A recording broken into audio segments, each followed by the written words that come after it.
नमस्कार, स्वागत है आप सबका राजनीति के इस अखाड़े में। मेरा नाम है अजय सेठिया।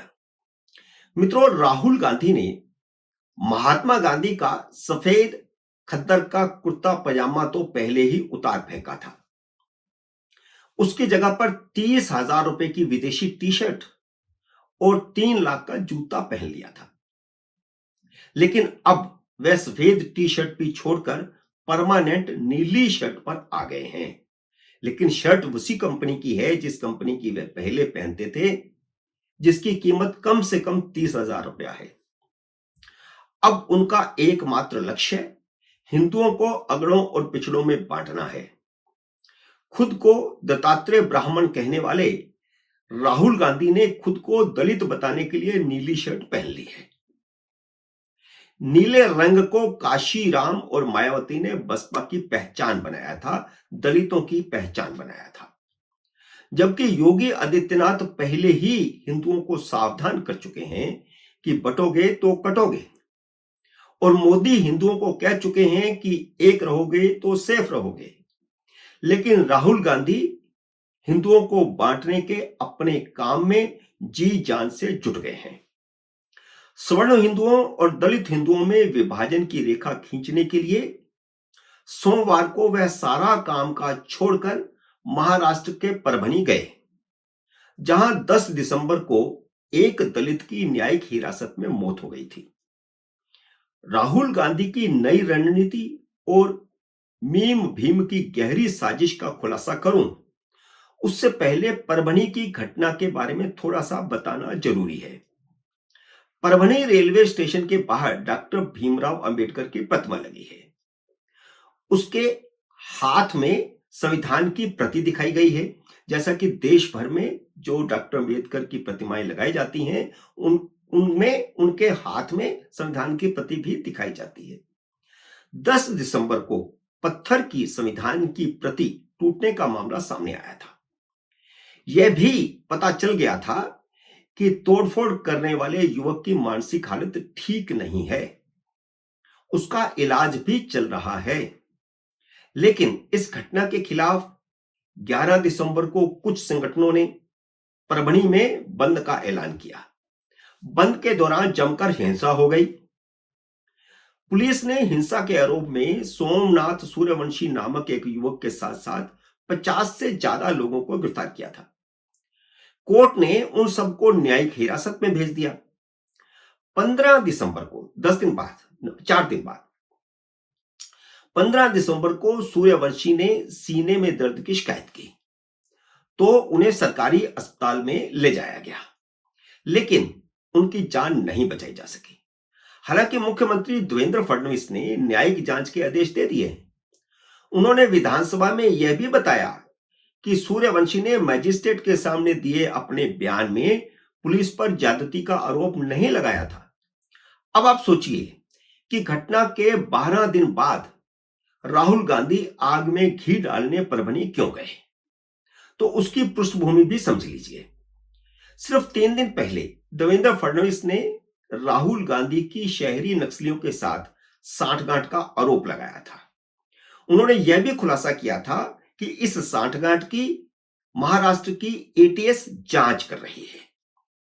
2 दिन पहले मैंने अपने वीडियो में कहा था कि महाराष्ट्र में हो रही एटीएस की जांच राहुल गांधी के लिए गंभीर खतरे की घंटी है। दिल्ली में जो घटना हुई है वह बहुत छोटी है इस घटना के मुकाबले। यह राज खुलेगा तो राहुल गांधी के लिए बहुत मुश्किल होगी। इसलिए घटना के 12 दिन बाद राहुल गांधी भागे भागे परभनी गए, जहां नीली टी शर्ट पहनकर उन्होंने सोमनाथ सूर्यवंशी के परिवार से मुलाकात की। बाद में देवेंद्र फडणवीस पर विधानसभा में झूठ बोलने का आरोप लगाया और कहा कि सूर्यवंशी की पुलिस हिरासत में हत्या की गई है, और हत्या सिर्फ इसलिए की गई है क्योंकि वह वंचित समाज में था और संविधान की रक्षा कर रहा था। राहुल गांधी ने संविधान, अंबेडकर और आरक्षण, इनको मुद्दा बनाया हुआ है, दलितों को साथ में जोड़ करके मुद्दा बना दिया है और लगातार अपने मुद्दे पर आगे बढ़ रहे हैं। राहुल गांधी ने संविधान और अंबेडकर का नाम लेकर दलित समाज को भाजपा के खिलाफ भड़काने के एजेंडे को आगे बढ़ा दिया है। जिस तरह दलितों को भाजपा से तोड़ने के लिए रोहित वेमुला को राष्ट्रीय मुद्दा बनाया गया था, उसी तरह सोमनाथ सूर्यवंशी की राष्ट्र को राष्ट्रीय मुद्दा बनाने की रणनीति है। अब अगला लक्ष्य अंबेडकरवादी दलितों को कांग्रेस के साथ जोड़ना है। हिंदुओं को अगड़ों पिछड़ों में बांटने के लिए राहुल गांधी का अगला नारा जय भीम जय मीम होगा, क्योंकि 2014 में हिंदू एकजुट होकर के भाजपा को सत्ता में पहुंचाए थे और उसे लगातार 3 बार से पहुंचा रहे हैं। इस बार पहली बार दलितों को गुमराह करने में थोड़ा कामयाब जरूर हुए थे राहुल गांधी, और बल्कि पूरा इंडिया अलायंस। तो इसलिए इस जो भ्रांति फैलाई गई संविधान को लेकर के, डॉक्टर अंबेडकर को लेकर के और दलितों के आरक्षण को लेकर के, उससे कांग्रेस 55 से 99 तक पहुंची और बाकी दलों को भी फायदा हुआ।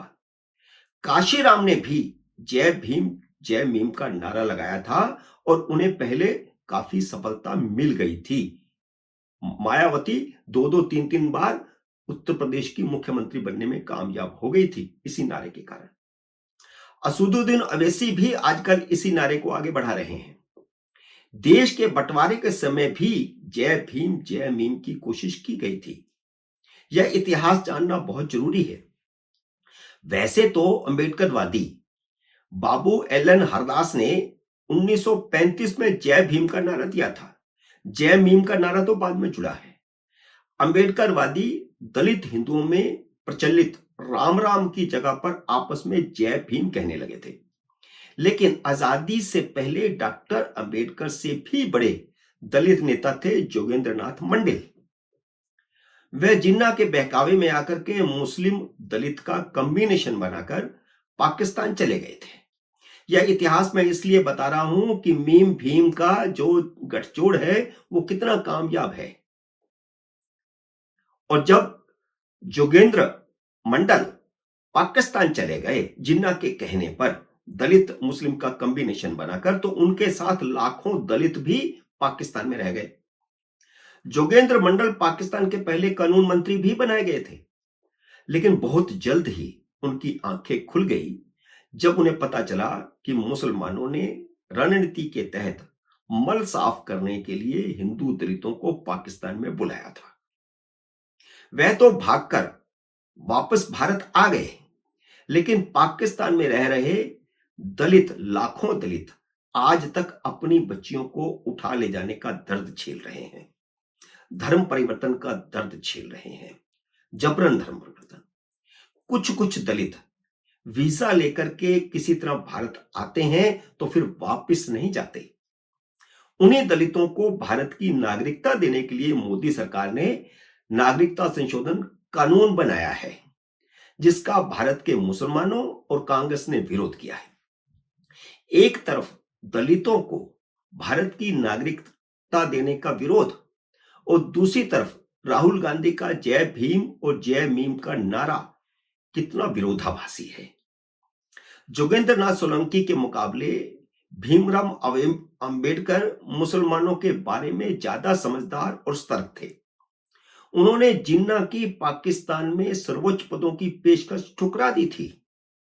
हैदराबाद के तत्कालीन नवाब ने भी डॉक्टर अंबेडकर के सामने इस्लाम अपनाने का प्रस्ताव रखा था और बदले में मनचाही रकम देने का प्रस्ताव भी रखा था। भले ही डॉक्टर अंबेडकर कुछ स्वर्ण हिंदुओं की ओर से दलितों के साथ होने वाले अन्याय और नफरत से नाराज थे, लेकिन उन्होंने इस्लाम नहीं अपनाया, बल्कि हिंदू धर्म का ही अपेक्षाकृत नया अंग बौद्ध पंथ अपना लिया था। डॉक्टर अंबेडकर भीम शब्द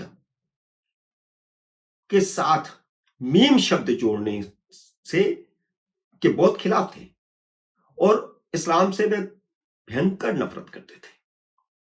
अपना इस्तीफा देते समय भी डॉक्टर अंबेडकर ने नेहरू की मुस्लिम परस्ती की कड़े शब्दों में निंदा की थी।